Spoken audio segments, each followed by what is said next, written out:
Hello, Namaste. Welcome to my channel MVP Beyond Skill. India versus England, second semi-final. South Africa versus న్యూజిలాండ్లో ఏం జరిగిందో చూసాము. South Africa most favourites కింద దిగారు, కానీ న్యూజిలాండ్ చేతులు ఓడిపోయారు. అది ఇక్కడ రిపీట్ అవ్వకుండా ఉండాలని మనందరం కోరుకుందాం, ఎందుకంటే ఇండియా ఫేవరెట్స్గా దిగబోతోంది రేపు. Let's get in to the video.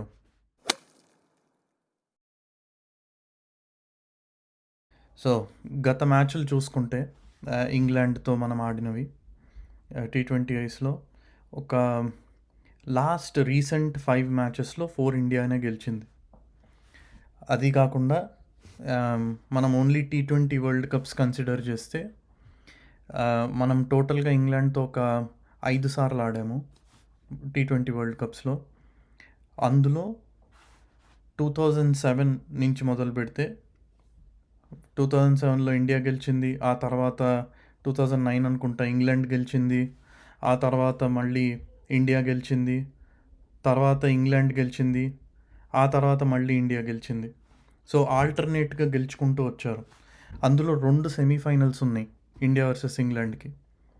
ఒకటి 2022లో జరిగింది, అది ఇంగ్లాండ్ గెలిచింది సెమీఫైనల్స్, ఇండియా వర్సెస్ ఇంగ్లాండ్. 2024లో లాస్ట్ వరల్డ్ కప్, అది ఇండియా గెలిచింది, అది కూడా సెమీఫైనలే, ఇంగ్లాండ్తోనే ఆడాము. సో 2026లో ఆ ప్యాటర్న్ బ్రేక్ చేసి ఈసారి ఇండియా గెలవాలని కోరుకుందాం. వాంఖడే గురించి చెప్పాలంటే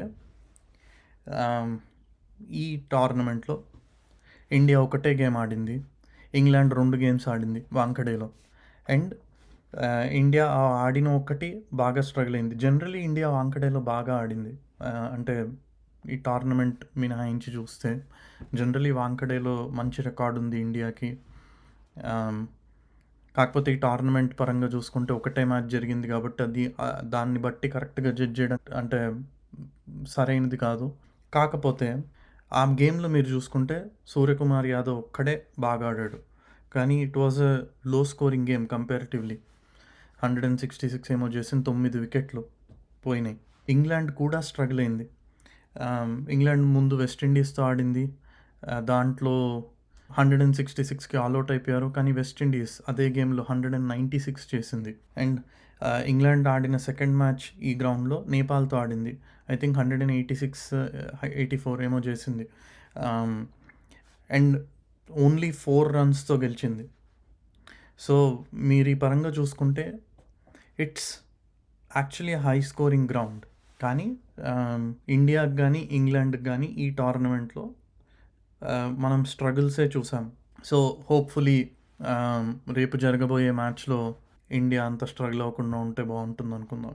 అండ్ ఇంకొక ఇంట్రెస్టింగ్ పాయింట్ ఏంటంటే అభిషేక్ శర్మ, ఇంగ్లాండ్ మీద మంచి రికార్డు ఉంది అతనికి. సో అంటే లాస్ట్ ఇయర్ జరిగిన ఒక సిరీస్లో అభిషేక్ శర్మ 135 స్కోర్ చేశాడు, his highest score, career best score అది. సో అది ఇంగ్లాండ్ మీదనే వచ్చింది, అండ్ అదిగాక అది ఇదే గ్రౌండ్ మీద వచ్చింది. సో మనం రేపు అభిషేక్ శర్మ అలాంటి అద్భుతం ఏదో క్రియేట్ చేయాలని కోరుకుందాం.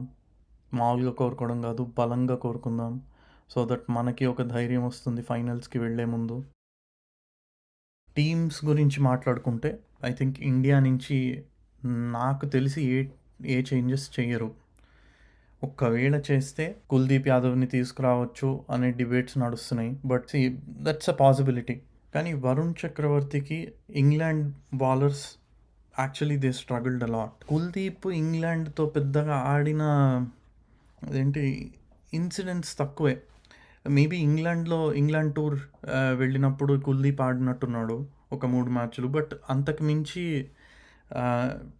Not many matches where Kuldeep has played.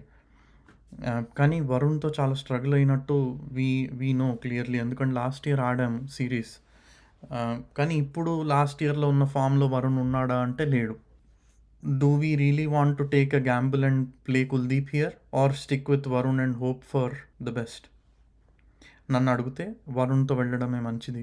ఏమో చూద్దాం రేపు ఎలాంటి టీం డిసైడ్ చేస్తారో.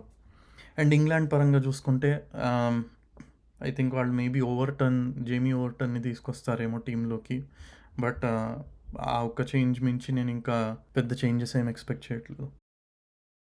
మనము ఇంగ్లాండ్ని లైట్ తీసుకోకుండా ఉంటే I think will have a decent chance. And మరీ ముఖ్యంగా will have to come up with a bowling plan England బ్యాటర్స్ని అవుట్ చేయడానికి. వాళ్ళు ఎలాగో స్ట్రగుల్ అవుతున్నారు కదా అని చెప్పి మనం గ్రౌండ్లో అప్పటికప్పుడు ఆలోచించి ట్రై చేద్దాం, ఏవో డెసిషన్లు తీసుకుందాం అంటే సరిపోకపోవచ్చు.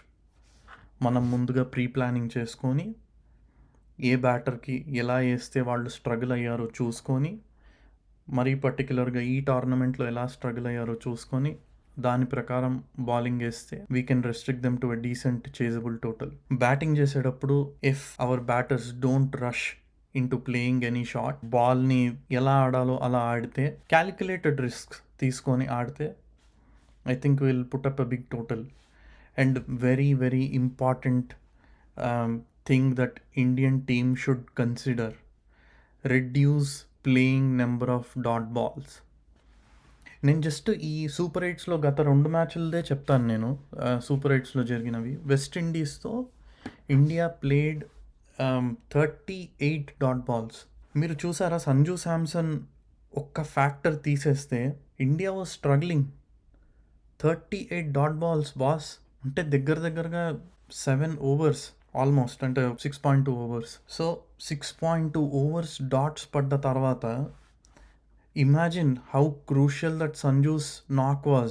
So reducing number of dot balls clearly gives us more chances in scoring more with least pressure. Example, Zimbabwe match. We only played 26 dot balls. 6 overs ekkada, 4 overs ekkada dot balls. And see how much India has scored. Zimbabwe against ga 256. West Indies against ga 199 అనుకుంటా మనం కొట్టింది. And 19.2 overs పట్టింది మనకు chase చేయడానికి. If we had reduced those dot balls we could have chased maybe 2 overs early. Hope India wins tomorrow and goes through to the finals. All the prayers are for team India. మన prayers అన్ని team ఇండియాకి పంపిద్దాం, వాళ్ళ ఆటలో తోడవుదాం, వాళ్ళ గెలుపుకి కారణం అవుదాం.